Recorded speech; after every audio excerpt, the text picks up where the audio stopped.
You support the system because you're afraid of it. And every ordinary bureaucrat in this system who has a minimum of tools and influence on you crushes everything that can be crushed in you, especially your dignity.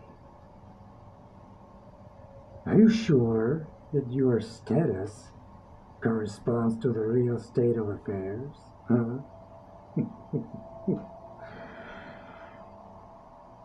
You are told that you are being protected and should be protected, but as the result, you are constantly open to the robbery and violence by the same subjects who scream about protection.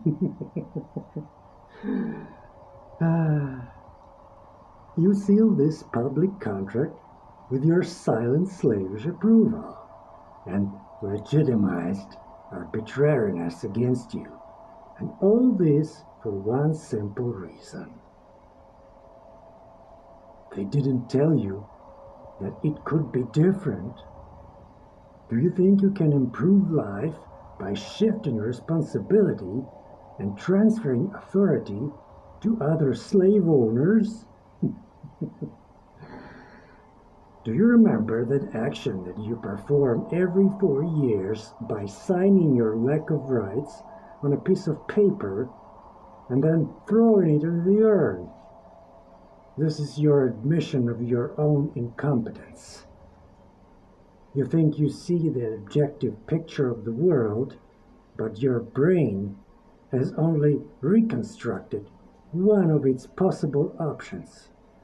Only one.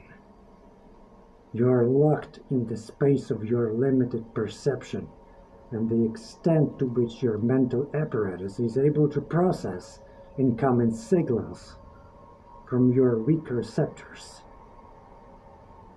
You're constantly slightly deceived, my friend.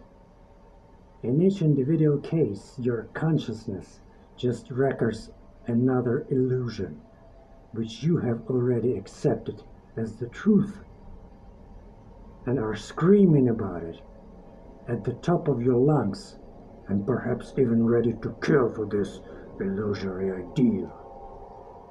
You're so confident in your righteous anger, aren't you? But actually, you are blind, my friend. Your main enemy is about 1.5 kilograms of jello in your skull. While you're watching your correct film, objective reality has already absorbed your correct idea, leaving only its old photograph, like the light of stars which we perceive for their real appearance at the moment of their contemplation.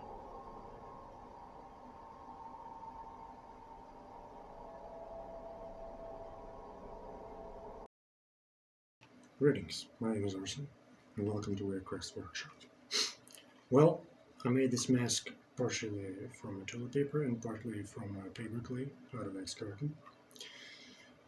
Quite a simple concept, really. A face resembling a mannequin or a doll in a scary setting, of course.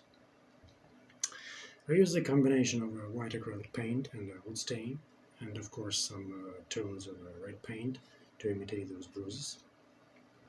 Overall, I made this mask in just 5 days because there's not much detail on the face. It was pretty easy. And in this sculpture, I recreated the appearance of a certain creature like those you could see in the game Dead Space, some kind of a necromorph from my point of view. This sculpture took quite a lot of time and effort.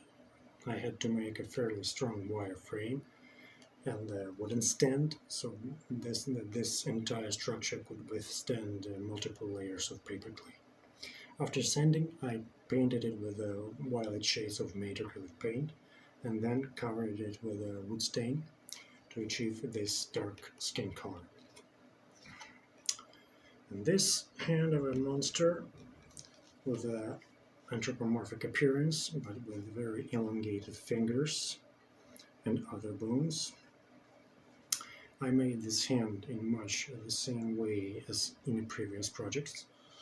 I used a wooden frame I made with sticks to imitate the bones of the forearm and pieces of wire with the fingers. This hand belongs to this character, as you might guess. And this dummy I made completely out of toilet paper. For the frame I used a few pieces of cardboard and glued together to imitate the basic torso, and a piece of a plastic bottle for the neck, to which I attached a paper clay skull, and of course 2 plastic balls for the eyes. Write your impressions in the comments. Until next time.